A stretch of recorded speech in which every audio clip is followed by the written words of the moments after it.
This engine had the issue with not starting after washing the engine, and engine code up, the issue error code comes up, and it has no injection pulse for sparking, and it has a pure pressure as well. So inspect the top of the issue. There is no water, but found the water top of the connector. It has contained 2 of that. So disconnect the connector and upside down and wash it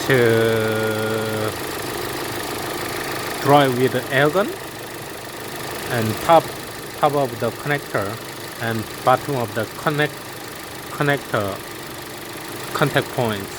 After that, and code delete and try start the engine, and no problem.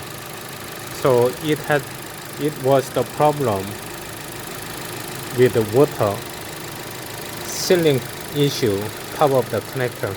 So it's something wrong with the water sealing system on top of the connector.